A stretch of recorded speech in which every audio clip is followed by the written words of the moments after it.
our weekly departmental meeting.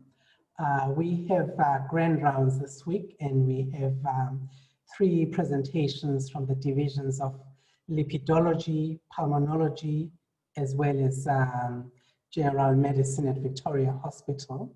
And our first speaker is Professor DIRK BLOM, who's going to speak to us about a case of splenomegaly and lipaemia in an infant. DIRK, over to you.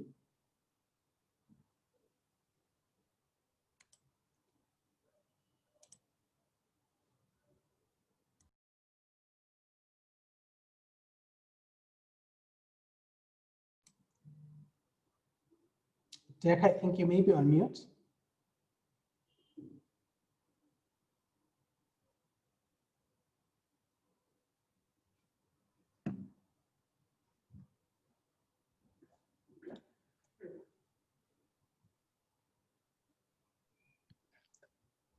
Okay. I hope you can all hear me now. Yes, we can. And see your slides beautifully. Thank you. Yeah. All right. Thanks very much. So lipids gives one the pleasure of straying into pediatrics every now and then, which is actually quite a nice change from adult medicine. And so I'm going to show you a pediatric case today. And essentially, this is a 2-year-old boy. His mom took his to the pediatrician for constipation. Pediatrician noticed a little bit of abdominal distension and palpated a splenomegaly. And then, of course, did an ultrasound. And on the ultrasound, the spleen was about 9.6 centimeters. Now, if you look at this nomogram here, his spleen should be about 6 or a little centimeters. And then, in fact, that's where his spleen is. And he had another ultrasound a few months later, and the spleen was even bigger. So a definite splenomegaly. And obviously went on to do some baseline bloods to look for evidence of chronic infection. Didn't find anything there. Full blood count was normal. Liver function tests were normal. But the laboratory did note that the specimen was quite lipemic. This is not the patient specimen, but this is what lipemia would look like once you've either stood the specimen overnight in a fridge or spun it down. You can see this white layer with a little bit of cream on top. And of course, they went on to do some lipids, and the triglycerides were markedly elevated at 71.5 millimoles per liter, and the total cholesterol was about 14.7. So when I saw this young child, he's a well infant. The spleen was palpable, and he had multiple small eruptive xanthoma on the elbows, legs, and trunk. Unfortunately, I don't have a picture of this patient because at 2 years old, he would definitely not be having tattoos, etc. Quite yet. But this is what eruptive xanthoma look like, little whitish yellowish papules. They're generally not symptomatic, not itchy. So looking at the family history in a little bit more detail, the mother actually's got quite an interesting history. So she gives a history of a total cholesterol of 12 millimoles per liter before she was on treatment. And on good treatment with rosuvastatin, 40 milligrams daily, her LDL is still 3.6, which goes, with the history of having a very high total cholesterol. And in fact, she did have Achilles tendon xanthoma. So the mother had the phenotype of familial hypercholesterolemia. The father is very well, and he has normal lipids. And there's definitely no history of hypertriglyceridemia or pancreatitis in the family. So if we think about what causes high triglycerides, on a mechanistic level, you can either overproduce, that's if you eat too much dietary fat, or if you make too much VLDL production, you take a steroid or something that switches on VLDL production. Or you can have clearance problems, either because of defective lipolysis, you can't get the trigs into the liver, you can't get them into adipose tissue, and often multiple mechanisms apply.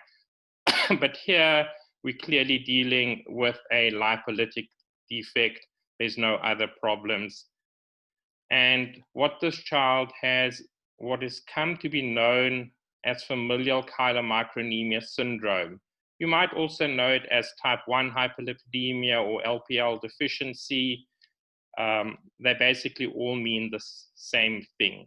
And so we did a bit of genetic investigation and confirmed that this boy is a homozygote for the I194T mutation in the LPL gene. And that's a factor mutation that we see quite commonly in the Afrikaner population. And it, in fact, seems to be originating from multiple origins, and it's been seen in the rest of the world as well. Now, LPL, I don't want to go into too much detail, but it's the main enzyme that will metabolize chylomicrons and VLDL particles. It's bound to the capillary endothelium, mainly in the muscle and adipose tissue, active as a dimer, and it has got complex interactions with multiple binding proteins and cofactors. So to make LPL work, you need a lot of other proteins as well. And that's why you can get the same phenotype from mutations in these other genes. ApoC2, the activating cofactor, ApoA5, an anchoring factor, lipase maturation factor, which you need to get the lipoprotein lipase from the endoplasmic reticulum to the endothelial surface, and then this protein that we'll just call GPI-HBP1 because its name is too long and complicated to pronounce. So the issues that I wanted to look at from an interventional and discussion point of view are: how do we treat this disorder? What causes the splenomegaly? And then the interaction between FCS and familial hypercholesterolemia. So the treatment for this disorder is quite difficult. You basically cannot normalize the triglycerides in these patients. So we generally aim to keep them under 10 to 15 millimoles per liter to prevent pancreatitis. What you got to think about here is that a patient with this disorder cannot metabolize any dietary triglyceride the normal way. So they could have a trigs of 10 millimoles per liter, travel to visit their relatives, partake in a braai, have some boerewors, some potato salad with mayo, and their triglycerides could be 90 millimoles after that, just from that fat load. So we really need to put them on a very strict low-fat diet. It's quite hard for the patients to stick to that diet. And in fact, they often don't want to come back to clinic because they say all that we do is like shout at them about the diet not being good enough. You can use medium chain triglycerides that don't go into chylomicrons as a supplement for extra energy, but they're difficult to get hold of, quite expensive, so that not really frequently used. This was in fact one of the first disorders for which gene therapy was ever licensed.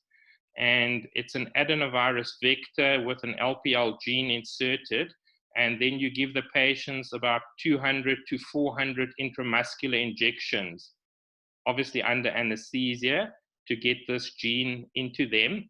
You can see that gene expression, the trigs come down very nicely, but the effect is unfortunately transient. You seem to lose the gene expression. The company sold one dose commercially ever for €1 million. Every other single patient that was ever treated with this drug was treated in a trial or on a compassionate use basis. So they've given up. Then there's a new drug called volanesorsen. It's an antisense oligonucleotide to a protein called ApoC3. Now, ApoC3 inhibits lipoprotein lipase activity. So if you down-regulate ApoC3, you would have more LPL activity. But in these patients that don't have LPL activity, it's not really clear how it works. So the company postulates an LPL independent pathway that is inhibited by ApoC3. And if you remove ApoC3, then this LPL independent pathway seems to become activated. Now, how this pathway works, nobody knows for sure. But what you can see with this drug, and this is a trial that we participated in as well, is you certainly drop the ApoC3 levels very markedly because you stop the production in the hepatocytes, and the triglyceride levels come down as well. And you'll see the brown line are those patients that stayed on the study drug at the sort of initial dose, and they had a 70 to 80% reduction. Patients that had a reduced dose, less reduction, and obviously if you came off the drug, then your triglycerides went back to baseline. The big problem with this drug is there were several cases of severe thrombocytopenia, platelets below 20 in patients. They all recovered with steroids and stopping off the drug, but that's obviously very worrisome. So interestingly, the FDA didn't approve, but the EMA did. The company is currently working on a preparation that's conjugated to galactosamine to target it to the hepatocytes much more specifically. And so you can give a lot lower doses. And the hope is that that may deal with the side effect of thrombocytopenia. So at the moment, this is not an available therapy. So if we think about the spleen, why is the spleen large? Well, it's basically filled with macrophages that have engulfed chylomicrons and VLDL particles. There are some lipid disorders that are associated with splenomegaly. Most of them are very rare. Like we haven't seen Tanger's disease or Niemann-Pick or cholesterol ester storage disease. There's one patient in Joburg with that disorder. Essentially, the one disorder that you may see is type 1 hyperlipoproteinemia or FCS, where you have splenomegaly. And it's generally not symptomatic or problematic, but it does persist into adulthood. This is baseline MRI data from the study on volanesorsen that I showed you. And you can see in these patients, the baseline splenic volume was about 500 moles with a median of about 470. And your usual adult volume is approximately 150 moles on MRI. So the splenomegaly does persist. We tried to see whether we could correlate the splenomegaly with anything in particular. And obviously, what I would have liked to be able to show is in panel D, that there is a correlation with your triglycerides in the sense of having higher triglycerides gives you a bigger spleen, but that wasn't the case. There's no triglyceride correlation. And that makes sense in retrospect because the triglycerides are just so variable in this disorder, depending on what the patient just had to eat. They can really go up and down very markedly. The last topic to touch on is LPL and LDLR mutations, so SCS and familial hypercholesterolemia. Now, to understand this one point, we just need to very briefly look at lipid metabolism. And the point I really want to highlight here is that LDL is not secreted by the liver. So you basically make all the LDL in the circulation from VLDL that gets metabolized into VLDL remnants. About half the remnants get cleared directly by the liver.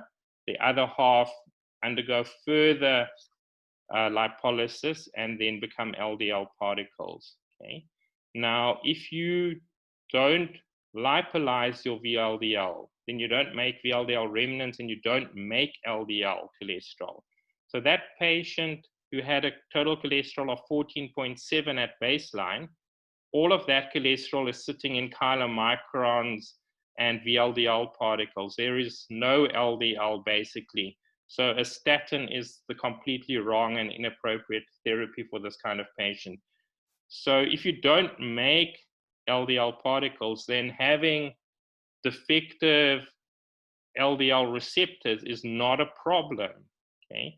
Because you have got no LDL that you need to take up. So in a weird kind of way, LPL deficiency protects you from manifesting the phenotype of FH.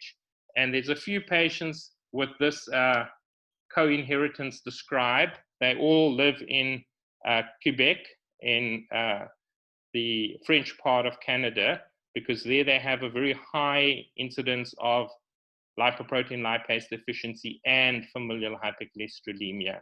And so you're going to get patients inheriting both. We haven't found the LDL receptor mutation in the mom yet. So we can't really go and see whether this child has also got an LDL receptor gene mutation or not. But here, one genetic disease protects you from another. So that's good, but obviously the initial disorder is very serious because of acute pancreatitis, which may be fatal. And I'm going to stop there for any questions or comments. Thank you very much, Dirk. That was a very nice overview. So we've got a few minutes for some questions. I'm happy to take any that you may have for Dirk.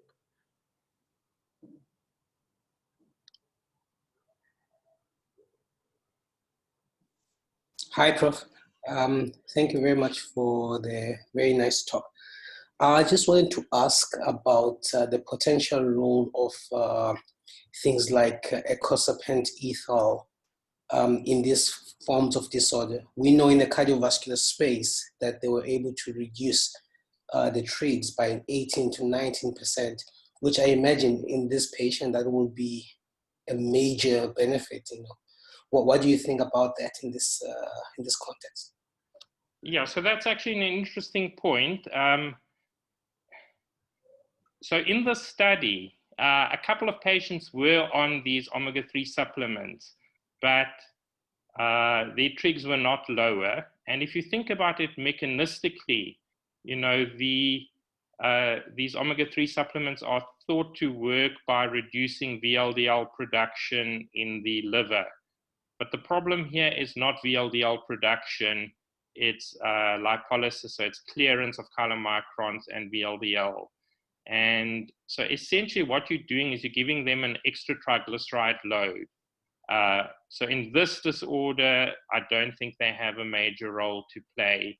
And in fact, we don't prescribe them, and most of the world doesn't prescribe them.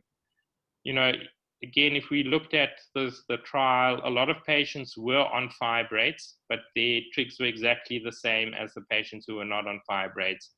Again, because fibrates don't modify the mechanism that leads to the hypertriglyceridemia. Dirk, why is it that you get the splenomegaly but no hepatomegaly in these lipid disorders? The liver is a little bit enlarged, but not in a very significant way. Probably, I would think you just probably have more macrophages and cells that engulf these lipid particles in the spleen, while in the liver, you know, that would only be your Kupffer cells, which are a lesser proportion of the sort of mass of the liver. That's kind of my sort of explanation for it. And what would you expect the lifespan of this infant to be? So our patients with FCS, they can have a relatively normal lifespan as long as they don't get pancreatitis. Mm-hmm. You know, so looking at the age of first pancreatitis episode, it's anywhere from like 3 months old to in the early 20s that they get the pancreatitis. But if they don't get pancreatitis, then they actually lead a fairly normal life, except that they need to become food obsessed. You know, so they need to kind of whip out their phone and look at the food analysis of anything that they're eating, because you've got that 20 to 25 gram a day triglyceride budget that you can spend. And if you have more than that fat, you land in trouble. So from that point of view, additional therapy would be very helpful because it would allow patients to somewhat relax their diet. They almost all inevitably get pancreatitis, but the OCD ones get it less. So here it's good to be a bit obsessive and really watch your diet. Well, wonderful, Dirk. Thank you very much for that overview. So, all right, thank you. You can unshare your screen. We'll now move to NEVADNA SINGH, who's going to be presenting on behalf of the Division of Pulmonology. And her talk is titled, When Lungs Are Not Enough, ECMO for COVID. NEVADNA, go ahead. Good afternoon, everybody. This afternoon, I'll be presenting 2 cases of critically ill patients who were managed with ECMO and ICU. And Greg Calagaro was my primary supervisor for this talk. So to kick off, as we all know, the first cases of the novel coronavirus, SARS-CoV-2, were described in Wuhan, China, in the end of December 2019. But since then, there have been over 27 million infections and more than 900,000 deaths globally. About 10 to 15% of these cases will develop acute respiratory distress syndrome, or ARDS, and require ventilatory support. Those who have required invasive ventilation have had very high mortality rates, anywhere upwards from 70%. Curtis-Care, our ventilated COVID-19 patients, have had an impressive 30% survival rate. The first case is Mrs. NT, who was a 36-year-old lady, virally suppressed with HIV. She was 36 weeks pregnant at the time of presentation and a mother of 1. On description of symptoms, she had dyspnea, cough, and myalgia, and her admission x-ray is on the right, and she was swab positive for COVID-19. On day 3 of her stay, she had a cesarean section, and she continued to deteriorate and actually had increasing oxygen requirements during the first week of her illness, as you can see in her x-ray. During the next week, she became progressively hypoxic on high-flow nasal cannula, and by day 11, she required mechanical ventilation due to refractory hypoxemia. And as you can see, there's quite diffuse ground glass opacification and more dense infiltrates bilaterally. The second case is a Mr. SO, 48 years old, hypertensive with psoriatic arthritis or no immune suppression. He's a married father of 3 and a ward clerk at GSH. He also presented early on in his symptoms at day 2 and was swab positive. His admission x-ray looks remarkably clear compared to many I'm sure we've seen. During the first week of his admission, he also deteriorated and had increasing oxygen requirements, and then rapidly deteriorated in his second week despite high-flow nasal cannula. He also required mechanical ventilation and intubation during his 3rd week. And here you can see his x-ray immediately post-intubation. Both of these patients would have received management in line with our national and provincial guidelines, with escalating oxygen therapy, as I've mentioned. They were escalated to intubation and ventilation. They were proned in both their awake and in their ventilated states. They received IV corticosteroids, as well as therapeutic heparin. But despite optimal medical management, I just want to illustrate how unwell these patients really were. In this x-ray, you can see densely infiltrated lungs, and I think no one would argue to call this essentially a bilateral whiteout, and this would result in a massive inequality in ventilation and perfusion. On a cellular level, as we learned yesterday, there is diffuse alveolar damage. There's infiltrate and exudative edema in the lungs, there's loss of pneumocytes, and these lungs become drenched, they become stiff, they become heavy, and there's an increased lung weight. Just to show how difficult it is to ventilate stiff lungs, we can see a ventilator setting here, and we are only able to generate tidal volumes of 54 mils per breath with pressures of 30 centimeters of water. As we're all aware, a normal tidal volume is well in the region of about 500 mils per tidal volume breath. And to top it off, despite our best efforts, this is often the situation we found ourselves in, where despite being on a ventilator with pressures of over 40 and an inspired oxygen of 100%, the patient's O2 essentially remained under 6. I think even in the best of hands, as many of us would agree, these patients are impossible to ventilate. When there is no room left to maneuver in such patients with severe COVID ARDS, the WHO interim guidelines commented that such patients with refractory hypoxemia may be considered for extracorporeal membrane oxygenation. In the same guideline, they also note that we should be aware of the capacity under which we are functioning, and that this will have a bearing on the availability of scarce resources, such as ECMO. We can all agree that HyperTg was functioning in a surge and crisis capacity where both our human and infrastructural resources were stretched to the limits. It is important to balance the needs to provide high-quality ECMO care to those who will benefit most, whilst being cognizant of our available resources. Judicious patient selection is obviously paramount. The 2 patients who were offered ECMO were both young, under 65, they had well-controlled comorbidities and had excellent functional baselines. They had refractory hypoxemia despite ARDS ventilation strategies, which include the use of high positive end expiratory pressures, the use of recruitment maneuvers, using appropriate sedation and paralysis, prone positioning, lung protective, low tidal volume ventilation, as well as trying to keep the patients with a negative fluid balance to keep the lungs dry. These patients also both only had single organ dysfunction at the time of ECMO. So, what is ECMO?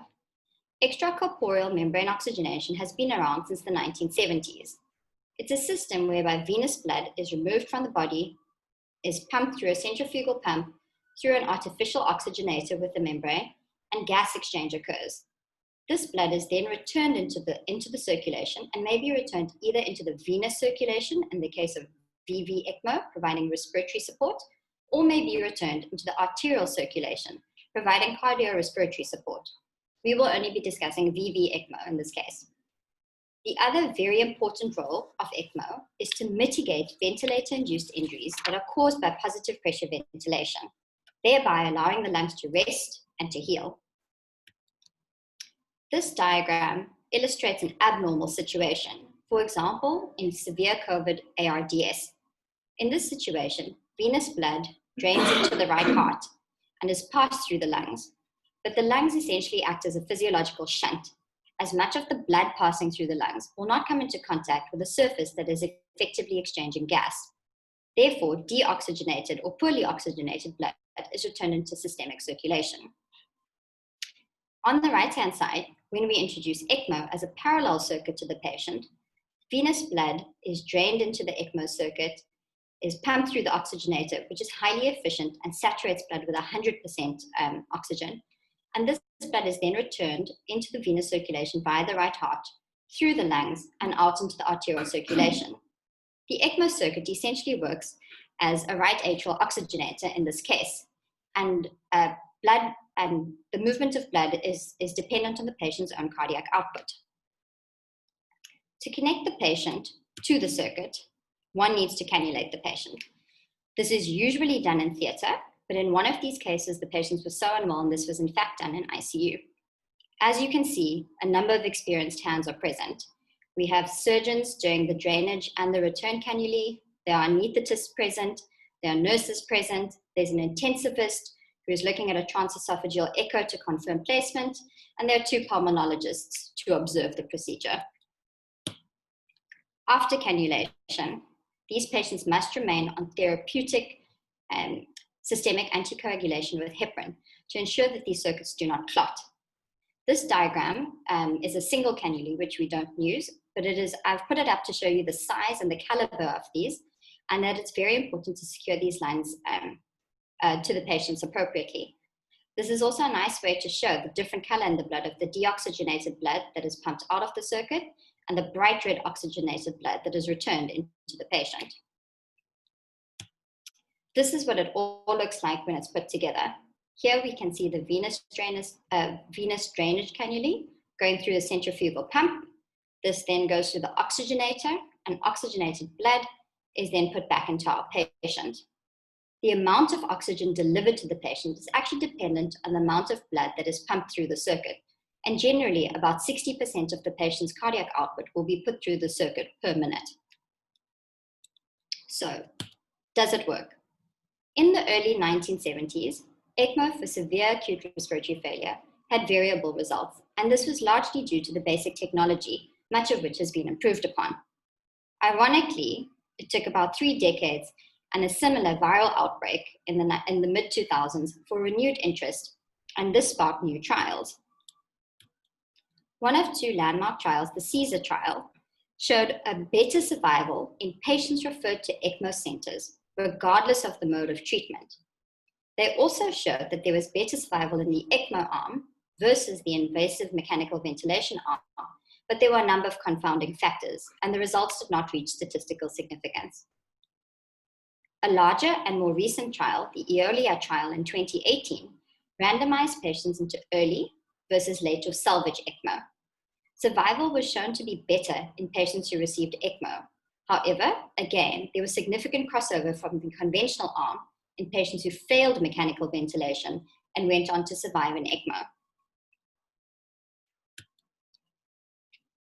The complications of ECMO can be divided into mechanical complications, and essentially they can be cannulation related. And we know that circulation of blood through a synthetic circuit is a highly thrombogenic state, and patients must be systemically anticoagulated.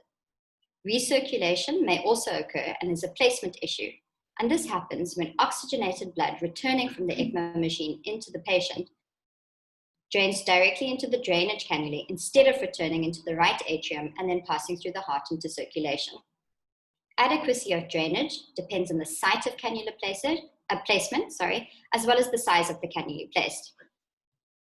2 physiological complications are the increased incidence of nosocomial sepsis in patients on ECMO, as well as the onset of acute renal failure. But by far and large, the much more common and the most significant complications are those related to clotting and to bleeding.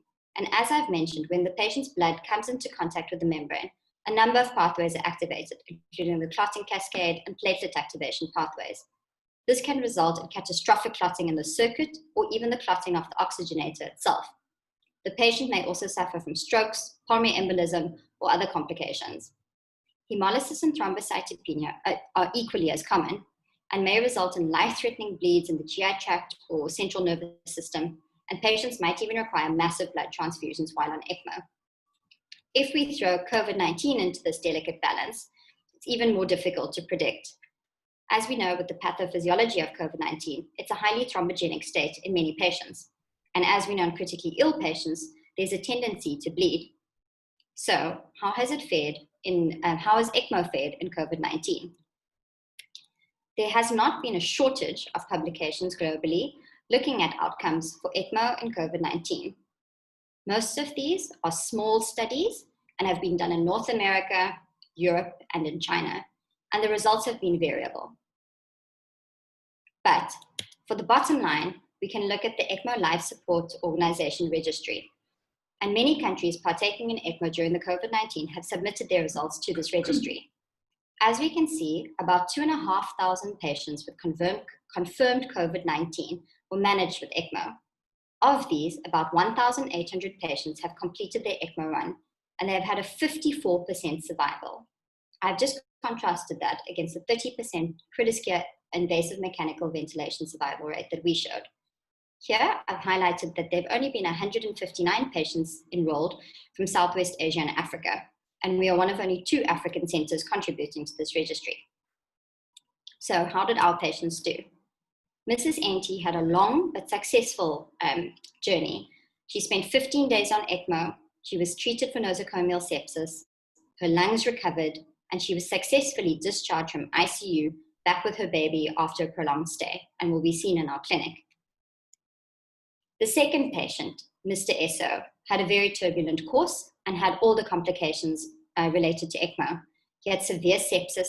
He had catastrophic bleeding from his GI tract and his bronchial tree, and in fact received large amounts of blood products during his stay. He had his oxygenator clotted whilst on therapeutic heparin. He developed renal failure requiring dialysis, and unfortunately his lungs showed no signs of recovery, and he remained unventilatable. His condition was deemed not to be salvageable, and he was palliated in ICU and had a de-escalation in his treatment plan. He died once ECMO was withdrawn. To conclude, it's important to know that ECMO is not a treatment modality or cure. but is a measure to buy time for healing of the underlying process. It is resource intense and highly specialized. It does come with inherent complications, and these only increase the longer one is on the ECMO. Outcomes are dependent on patient selection, and in what we've seen is that preliminary data suggests an improved survival in ECMO in severe COVID ARDS compared to conventional ventilation. On that note, I would just like to say a big thank you to the ECMO team and the nurses of D22, as well as the technologists who looked after these patients, as well as some of the ECMO team, David Thompson, Malcolm Miller, and Ivan Jabir, as well as all the doctors involved in the care of these patients. Thank you. Thanks, NEVADNA, for that lovely presentation. Greg? Firstly, I'd like to just start off by congratulating NEVADNA on a comprehensive presentation of what's quite a complex therapy. It's still relatively novel in South Africa, and at Critiskia, we're very proud to really be only one of 2 centres in the Western Cape, and probably the only public sector hospital in South Africa who regularly treats patients with ECMO and who treated patients with COVID with ECMO during this time. The first point really to stress is that ECMO is a resource-intensive therapy and it requires a multidisciplinary team. And I think it's, I really should be clear that this is not a pulmonology service, but a joint endeavour that comprises leads from our division, but also from critical care and cardiothoracic surgery. And the lead and someone who's really driven ECMO at this hospital is Dave Thompson from critical care. And so I've asked him to join this presentation. The obvious first question to address is why we didn't use ECMO more during COVID. And hopefully NEVADNA has made it clear that adequate resource allocation, and in particular ICU nursing resource allocation, was at a premium for most of the COVID pandemic. And when we were already at near capacity due to hospitalization of the large number of COVID ARDS patients we saw both on high flow and requiring ventilation, the use of ECMO for even a limited number of cases really could have overwhelmed our institution. So it really was only first attempted when the ICU platform felt that capacity had been re-established to manage these patients.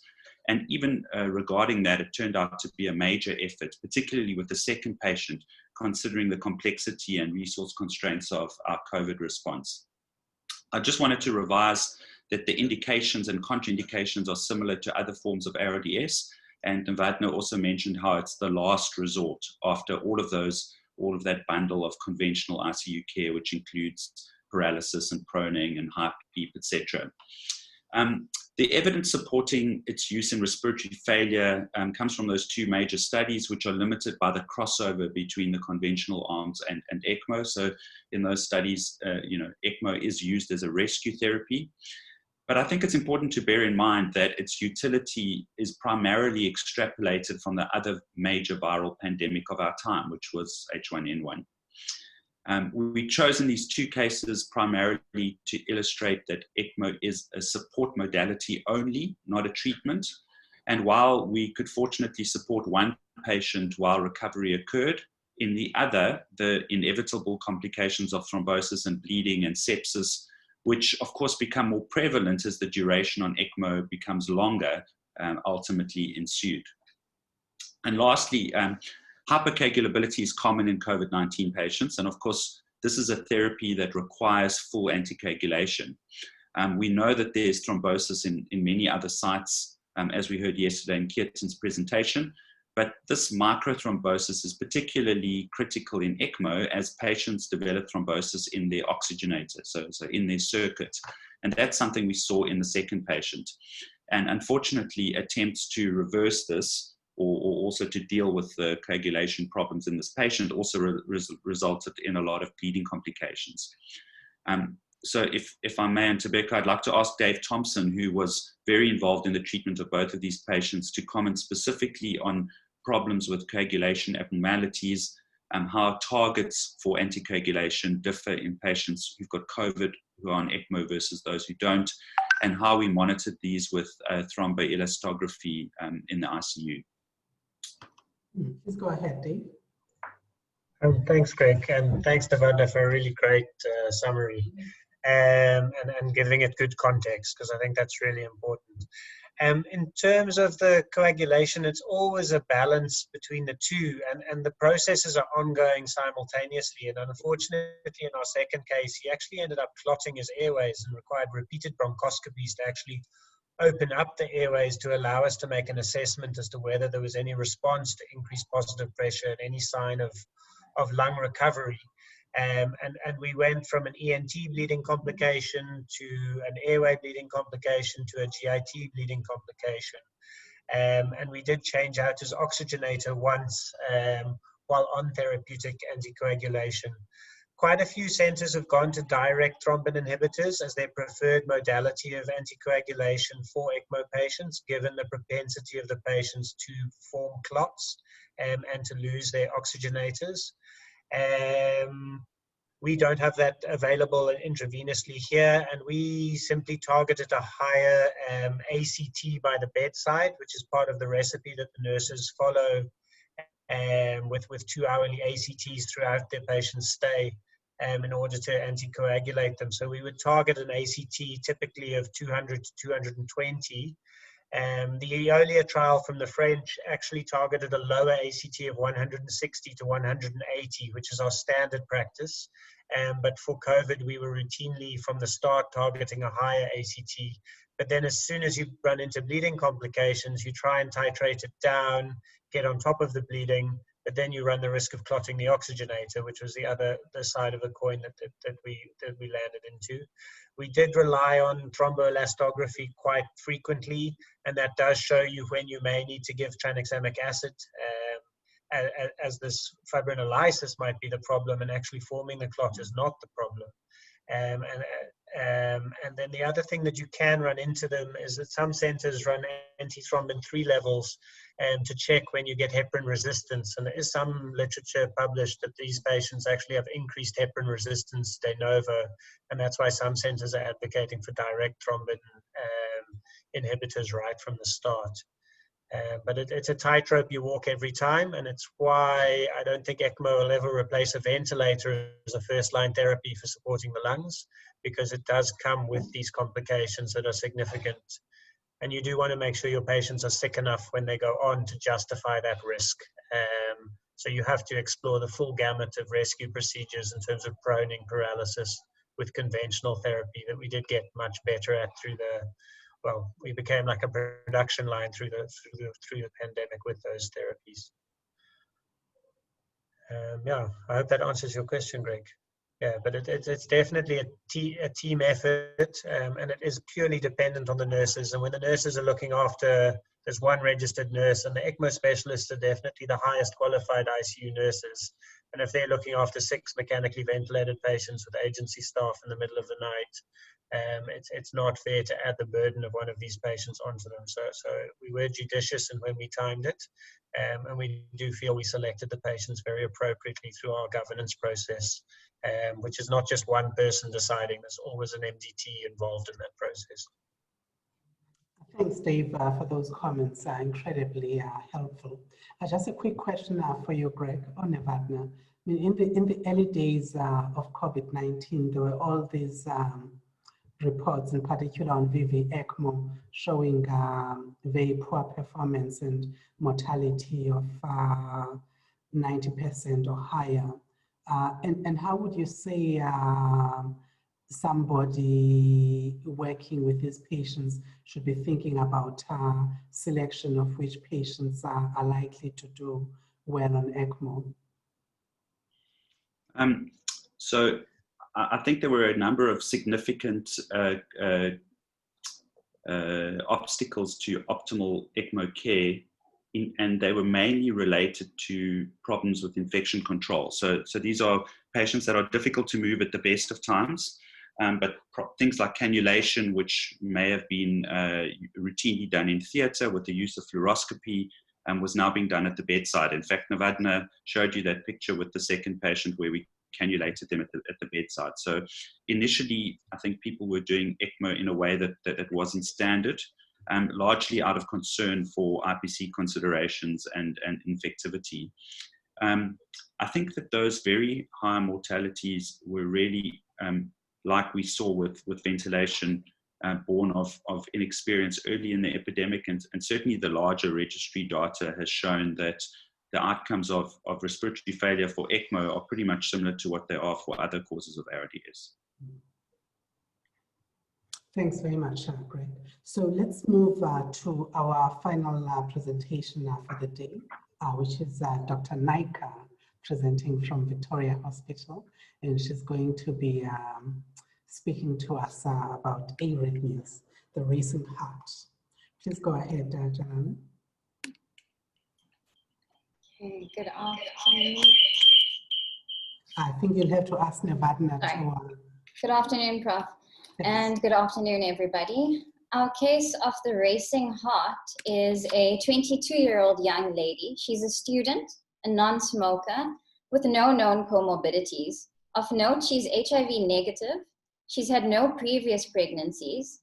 And in terms of her childhood medical history, it's been quite unremarkable. She has no history of rheumatic fever or congenital heart disease. And her family history was non-contributory. Her story begins in January of 2019, when she enrolled for the pre-exposure prophylaxis trial. As part of routine screening, it was noted that she had a tachycardia of 139 beats per minute. She was then appropriately referred to her local hospital, where she was investigated further. She was noted to be asymptomatic. An ECG was performed, which was interpreted as a sinus tachycardia, and routine bloods as well as a thyroid function test were all normal. It was then decided that she was to be started on atenolol, and she was discharged with an outpatient appointment. However, she was subsequently lost to follow-up. She then represented to the same local hospital in August of this year, this time in decompensated cardiac failure. Of note, her blood pressure was normal on arrival in the unit. However, she had a roaring tachycardia of 158 beats per minute, which was noted to be regular. She had signs and symptoms in keeping with biventricular failure, and her chest X-ray on the left illustrates a widened cardiothoracic ratio with blunting of bilateral costophrenic angles in keeping with the pleural effusions, as well as radiological features in keeping with pulmonary edema. Our colleagues at the local hospital were able to perform a focused transthoracic echo, which revealed a dilated cardiomyopathy with reduced left ventricular function. Her management at the local hospital went on to include an intravenous bolus of furosemide, followed by quite rigorous efforts to rate and rhythm control her. She was electrically cardioverted 3 times with no change in her rate or rhythm. And subsequently, she was commenced on amiodarone loading, followed by a maintenance infusion. On the amiodarone, she was noted to have decompensated. She proceeded to develop cardiogenic shock, and her venous blood gas then revealed a severe lactic acidosis in keeping with cardiogenic shock and decreased tissue perfusion. She was commenced on inotropes. Unfortunately, the only inotrope available to them there was dopamine, and she was transferred to us at Victoria Hospital. On arrival in our unit, she was noted to be awake and orientated. She was in marked respiratory distress, breathing at a rate of 42 breaths per minute, saturating at 98% on a non-rebreather mask. She had anasarca and cardiovascularly was in biventricular failure and still in cardiogenic shock with a roaring tachycardia of 160 beats per minute. Her blood gas on the left illustrates some improvement on the inotropes. However, you can see that she still had a severe hyperlactatemia and metabolic acidosis secondary to her cardiogenic shock. Her urine dipsticks and urine prognostics was both negative. We were fortunate enough to receive her ECG from when she presented in January last year, her initial presentation. And as you can appreciate on this ECG, it is in fact not a sinus tachycardia. The reasons for which I will go through. So the first thing we can appreciate is that it is a regular tachycardia. The QRS complexes are narrow. The ventricular rate is 140, as is the atrial rate, as there is one P wave prior to each QRS complex. The next step is to define the P wave axis.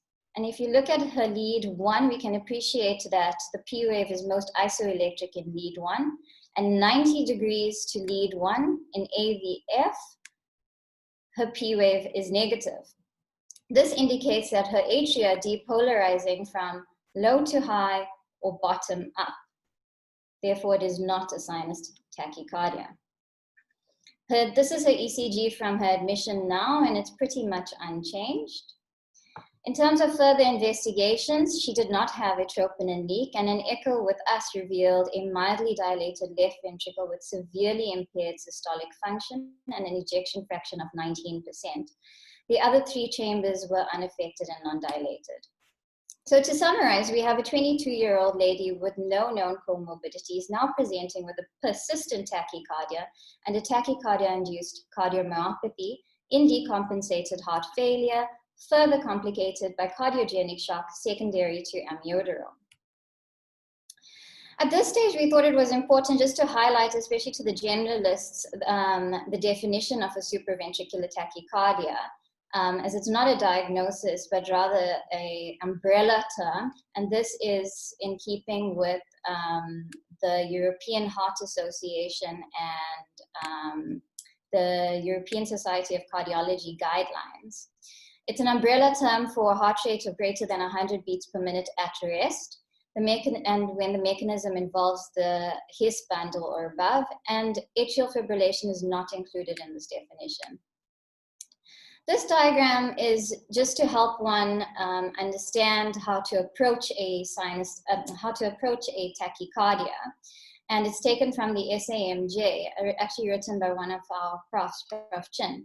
So if you can appreciate here, what you need to do when you're faced with a tachycardia is determine whether it is a regular or irregular tachycardia. The next step is to determine if it's a narrow complex versus a wide complex tachycardia. As you can see, our patient fitted into the top left box, which narrows down the arrhythmias to 1 of 5. The next step is to identify the P waves and calculate the atrial rate. An atrial rate between 250 to 350 is in keeping with atrial flutter. And thereafter, one needs to look at the P wave axis, which we did in our patient. And if you recall, in our patient, her atria were depolarizing from bottom up or from low to high. So this excludes a sinus tachycardia. Then one must look at how many P waves there are preceding each QRS complex. In our case, there was 1 P wave before each QRS, with so a 1-to-1 ratio. The next step is to determine the RP interval. This is done by calculating the halfway point between the 2 QRS complexes. A line is drawn down the center and is determined where your P wave lies in relation to this line. So if your P wave lies to the right of this line, it is a long RP tachycardia. If your P wave lies to the left of this line, it is a short RP tachycardia. Short RP tachycardias can further be differentiated into very short and short. However, I won't be going into that during this talk because it falls out of the scope of this particular talk.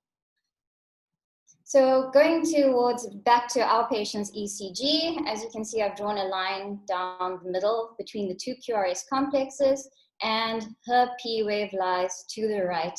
So she has a long RP tachycardia.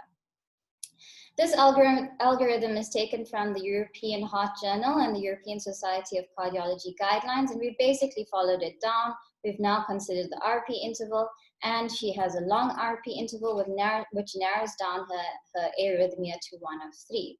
Given the laws of probability, AVRT and atypical AVNRT are much less common than focal atrial tachycardia, so we concluded that our patient has a focal atrial tachycardia. This slide just shows you the mainstay of management for focal atrial tachycardias according to the latest ESC guidelines. Catheter ablation is your treatment modality of choice in recurrent or incessant tachycardias.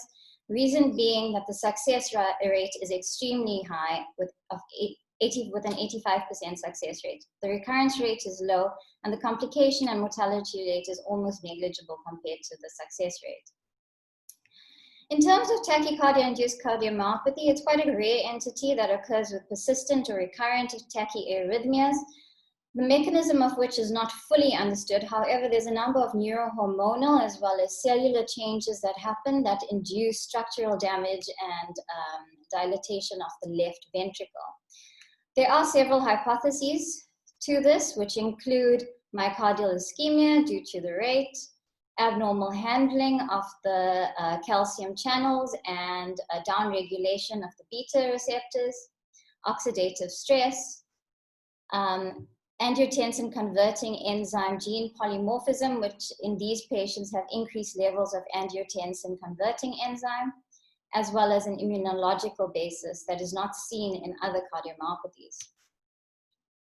In terms of management of a tachycardia-induced cardiomyopathy, the primary management should always be to treat the heart failure as per heart failure guidelines. And this is followed by aggressive attempts to return the patient to sinus rhythm. Reason being that success rate is very high, and this has really been our local experience. This study by Muketsi et al., done here locally at Grooteskier as well as UCT Private, was really in keeping with the national, with the ESC guidelines. So it was a relatively small study cohort. However, what it did show is that in those patients with focal atrial tachycardia who underwent ablation, the recurrence rate at 6 months was as low as 10%, and the improvement in or reversibility of the systolic dysfunction at 6 months was in 100% of cases. So all the patients had improved systolic function at 6 months post-ablation. Going back to our index patient, she was stabilized at Victoria Hospital and transferred across to our colleagues here at Grooteskier in the cardiology department. The plan was for her to have urgent ablation. However, this was not possible because her hospital stay was quite complicated. She developed a host of other problems, including cellulitis and skin necrosis, which is complicated by what we think is a DIC. So she's currently in F25 post-debridement of a skin necrosis. She's out of heart failure. Her heart rate is still at around 120, and she's still awaiting ablation. So just a few take-home messages that we'd like to highlight from this talk. The first is that tachycardia-induced cardiomyopathies, although rare, is potentially reversible, so one should always look out for it. And the second is to always try to identify the arrhythmia, as your management modalities depend on the type of arrhythmia you're dealing with. The third point that we'd also like to highlight is what we saw in this case is always avoid amiodarone in a patient with decompensated heart failure, as in the first 6 hours it really acts as an acute beta blocker. Thank you. Thanks, Janani, for that presentation. Chishala? Thanks, Jan, for presenting the case so clearly. This was a very informative case for multiple reasons. So firstly, we thought this was a tachycardia-induced cardiomyopathy based on the fact that there was a history of her presenting with what was very clearly an atrial tachycardia on her ECG prior to presentation with heart failure. And it illustrates why it's important to identify, to interpret an ECG accurately in order to prevent such problems, because this demonstrates the natural history of an untreated incessant atrial tachycardia. What's sometimes difficult is to distinguish between tachycardia-induced cardiomyopathy versus a primary cardiomyopathy with an SVT. And in fact, the definitive diagnosis has to do with recovery of LV function following ablation of the tachycardia. What's not clear from the literature is why the tachycardia-induced cardiomyopathy actually has such a good prognosis intuitively, one suspects that because there isn't a prominent pro-fibrotic component in those mechanisms that Jan highlighted, the LV does not have much adverse remodeling, and therefore is able to recover once the tachycardia is taken away. And finally, just again to remind everyone that in patients with heart failure, IV amiodarone or amiodarone acutely can have devastating effects. Dr. Pilasandra Mkoko looked after the patient at C26, and he would like to make some comments as well. Thanks, Shish. Please go ahead, Pilar. Thank you very much, Prof. Thanks, You might Shisha. turn on your video, please. Oh, okay, cool. Yes. Thank you. Thank you very much, and thank you very much for a wonderful job. Yeah, the main point is that the patient had a tachycardia-induced cardiomyopathy. I think, as illustrated by the guys, the challenge is actually interpreting the ECG accurately and referring the patient. These are curable conditions and with complete reversibility of the systolic dysfunction. And we actually don't even have to wait for the ejection fraction to go down before we refer the patients. Even if there's a tinge of dilatation in the LV, that's tachycardia-induced cardiomyopathy. We don't have to wait for the ejection fraction. And at our center at this stage, these are completely curable with limited complications. Thank you very much. Thanks very much, Pilar. Any questions for Dr. NAICKER?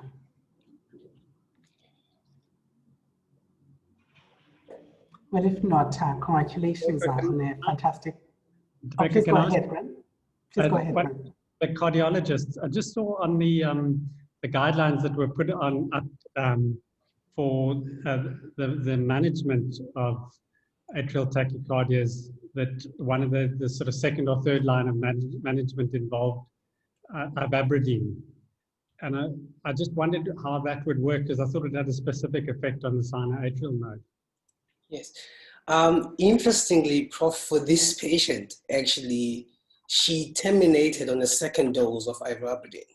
I think that mostly has to do with the fact that these atrial tachycardias are mechanistically different from micro re-entry to enhanced automaticity, and also the automatic tachycardias. In fact, you imagine that this lady had an automatic atrial tachycardia by the fact that she was cardioverted close to 3 times with no success. That's usually a feature of automatic atrial tach.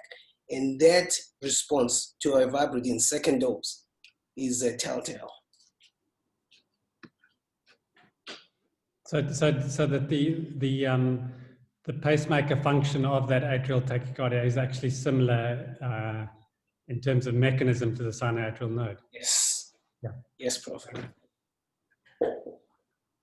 So Dr. Cupido would like to make a comment. Please go ahead, Clint. Thank you very much, Prof. Very nicely presented, Jan. Video, please, Clint. Sorry. Thanks. Thank you. One of the questions I have probably is to Mark Blockman. So the team at our referring hospital have had a major issue with regards to access to inotropes for managing patients who would arrive in cardiogenic shock. So as you would have seen in the presentation, they actually use dopamine. And one of the reasons is that apparently dobutamine is not allowed at a hospital such as theirs. And I cannot understand, if we do have family physician specialists who are working in the periphery, how can we not have access to appropriate treatment, which clearly in this case may have played a positive role? Mark, would you like to respond? Appreciate that. Look, I think that's probably just a miscommunication, and we just haven't had an update. I presume it's a provincial coding committee issue. and that there's firstly, the family physicians are completely accepted on the provincial coding committee status as specialists. So that's very important. So they can access any specialist medication that is appropriate for the level of care. So I just think that what's happened here is that there's been a lack of communication and a level of care communication of what is actually happening at those facilities. And now that you've brought it to my attention, if you can just drop me an email, that's very important. We can rectify that quite quickly. Importantly is that dopamine, we shouldn't be having dopamine anywhere in accessible in any environment. And so that's in its own right is a problem, and that needs an urgent discussion around that. So I'll take that up with you. Thank you for that. Excellent. And then if I just may make a last comment. So, you know, this lady, when she was at the peripheral hospital, she was in complete extremis. And I was contacted with a question of, should we be palliating this patient who's 22 years old and potentially has, from what we've seen from the presentation, a reversible condition? And I really just want to put it out there to everybody that palliation is only acceptable once you have made an impeccable medical assessment of your patient. One cannot start considering palliation if you actually don't have the diagnosis. And as Jan has shown, SVT is not a diagnosis. Thank you. Well, thanks, Clint. On those words, I would like to bring the meeting to a close and to thank our presenters and the discussants. We'll see you on this platform next week. Keep well. Bye.